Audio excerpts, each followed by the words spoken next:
93 WIBC, Rob Kendall, The Rob Kendall Show. Thanks for joining us. Don't forget, you can always follow me on Twitter at Rob M. Kendall. It's Father's Day, so in honor of that, I wanted to bring in, one of my favorite dads. His name is Robert Vane. He's with Veteran Strategies. He has a very fabulous podcast, Leaders and Legends, which we'll get to in just a moment. And, well, this guy thankfully has no kids, which makes our world a much better place. Our good friend, but he is willing to learn. Our good friend Chris Spangle of the We Are Libertarians radio network.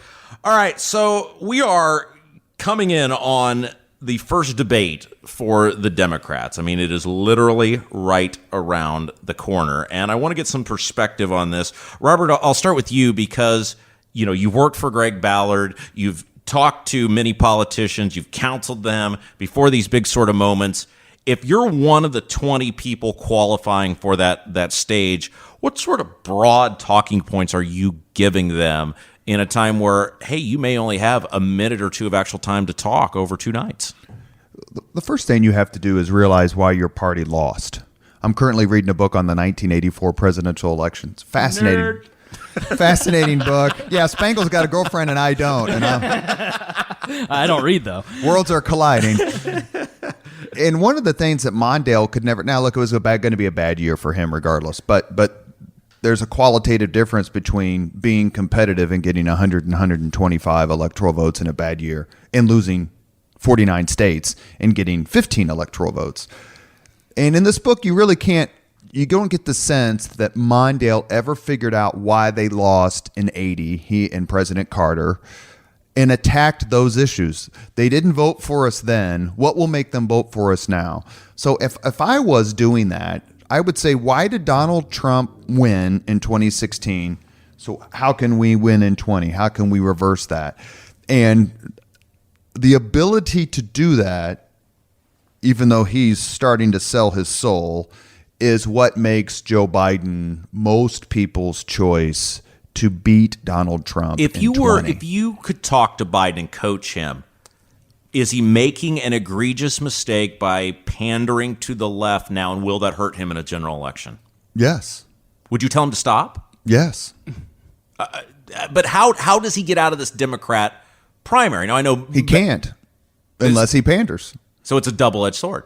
Well, that's exactly right. I mean, one of the things, if you read about the 1980 election, is that Reagan broke the New Deal coalition. And he won 489 electoral votes. Now, that's in a bad economic situation, the hostages. I mean, the election actually happened on the 1-year anniversary of the takeover of the embassy in Tehran. So maybe there's nothing that could have been done. But Hillary Clinton in 2016 was the single worst political presidential candidate in American history. She fumbled away an election that she should have won handily. It's a bigger jack than what Gore did in 2000, and he should have won easily. What you need to do is figure out how much value is there in standing up to the elements of your party that are viewed with either suspicion or disdain or angst by the general voting population. It became a metaphor in 1992 when Bill Clinton lectured a group of African-American leaders by invoking Sister Souljah, who none of us have heard of anything of for 20-some, 30 years, but she was big then. He chose that audience to deliver that message. At what point is Joe Biden going to choose a leftist audience to preach a centrist message? And when he does that, I would, if I was advising him, choose a way to do that and garner pretty strong media, because the media wants Trump beaten. There's no doubt about it. We're not even going to argue. That's the sun setting in the west, right? We're not going to argue that. And that's what I would do. I would choose an audience that's going to be not necessarily receptive to the message, but your audience for the message isn't sitting there. They're sitting in their homes. Robert Vane, Veteran Strategies. Chris Spangle, We Are Libertarians, our guest, 93 WIBC, The Rob Kendall Show. Spangle, I know you hate Trump, but He's the worst. You do. I mean, you despise him. You think what are all the things you say about him? He's morally bankrupt. You're going to argue that he's not morally bankrupt? Hey, look, you know what the Bible says, don't judge lest ye be judged. Is that in Corinthians 2, his favorite book of the Bible? I would think, I mean, he's the tax cuts, he held up, he's done the regulatory reforms. What is it about him that you and libertarians as a whole despise so much? Because he's like every other Republican that has ever run. He promised a lot of good things that libertarians like, and then he didn't deliver on it. He's tried, right? I mean, he tried to reform Obamacare. He's tried to secure the border. He didn't try very hard. He can't make John McCain not give a thumbs down, right? Well, he can't. He doesn't have that power. So he was captured by John McCain. I thought he didn't like people that were captured. From your perspective, is there a Democrat on that stage, or that'll be on that stage over the next couple nights, that you say that person really worries me? They have a good shot to win, and I would hate to see them be president. All of them? Well, I mean, is there one specifically that really you think could win? Yeah. So let me say this about Trump, because he has talked a good game. Like, he's been a little non-interventionist, and then he brings in John Bolton, and then threatens war with Iran, and he's cut taxes, and then he brings on the tariffs, and then he had Gorsuch, but and the then he tariff brought thing on worked, right? I mean, that tariff thing worked. The threat of the tariffs got the southern the border secure, right? The trade deficit is higher than it was before the tariffs, and all the gains from his tax cuts have been completely eroded. So he is just another big government politician who shoots himself in the foot time and time again. And there's absolutely no moral leadership whatsoever, which I don't expect from a politician. But when it comes to Democrats, they're all just as scary. They're all just as goofy. Kamala Harris flip-flops. She says one thing in a CNN debate and then says another. And then if you look at her track record as a prosecutor, she's got a horrible record on criminal justice reform, but then lies about how she actually cares about criminal justice reform. Said she smoked pot and listened to Tupac Shakur, and then Tupac hadn't released his first album in like 6 years. I think all of these candidates are frightening from a big government perspective. I think Bernie is probably the biggest of the big government. I think he's clearly a big fan of communists. Are you surprised how poorly he's doing? No, because I think that the Democrats, to answer the question that you asked, Robert, have not learned the lesson of 2016 and 2018. And the lesson of 2016 was stop looking down on the middle of the country, stop pandering, stop condescending, and treating us like we're all stupid, and trying to manipulate us through the media. And that has just ratcheted up big time. And I think the big tech has been a scapegoat in a lot of ways, and for Hillary Clinton's loss, and they've tried to remove a lot of people like Steven Crowder from Ben Shapiro and everybody else. And the second lesson from 2018 was moderate Democrats will do really well and win you victories. And then you see the most centrist, who still isn't really that centrist, Joe Biden, or a Howard Schultz, not even getting a hearing in it. They haven't learned the lessons of the last 2 years. They're doubling down on what didn't work in those 2 years. And so I think it's 50-50 right now if Trump wins, because while he's a super weak candidate like Truman against Dewey, they're all such bad candidates that he could squeak it out. Chris Spangle, Robert Vane, our guest. Wanted to have you guys on with a few minutes we have left here to talk about this really fabulous thing you guys are doing together. It's called Leaders and Legends Podcast.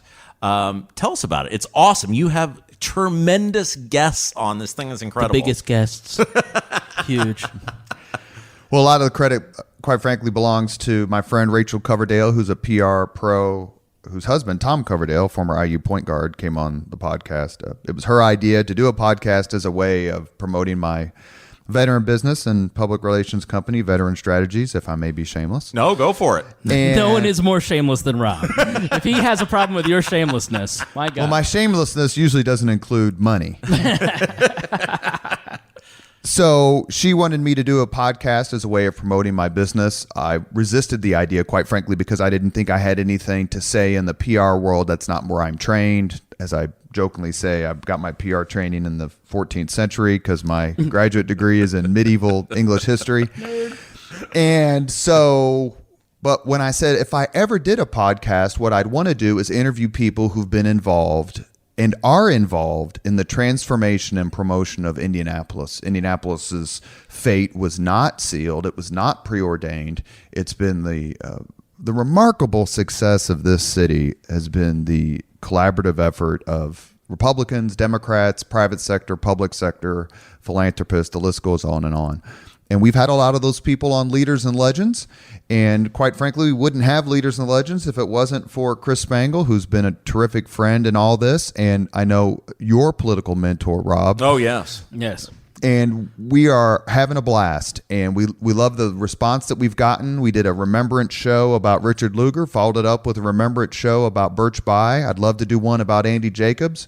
We've had Republicans on, Democrats. We had Shelley Fitzgerald on from Roncalli. The list. We want to talk to people and have fun conversation, and hopefully it evokes some memories and like, oh yeah, I forgot about that. What we don't want is a bunch of yelling and screaming and basically become the Chuck E. Cheese of podcasts here in Indianapolis. I feel attacked. Well, I mean, look, I mentioned this because for some unknown reason, we just recorded one that I'm going to be on. We don't know exactly when it's going to be posted yet, but where can people find the Leaders and Legends podcast? Yes, go to leadersandlegends.fireside.fm or veteranstrategies.com. You can find a link there. Or friend me on Facebook. Or like my company page, Veteran Strategies. My name's Robert Vane. Look me up on Facebook and send me a request. They're posted every Monday. And we have some strong ones coming up just very quickly. Mickey Maurer, Jim Morris, Tamika Catchings, Pippa Mann.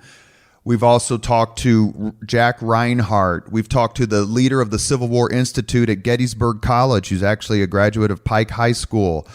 Chris, who are some of the others? Terry Curry, Dan Elsner was really impressive from Marion University. It's and how a great show. Yeah. If you want to know about the city, the history of the city, and again, it's you talk to people that were on the ground floor of really important things. It's really Leaders and Legends. It's absolutely great.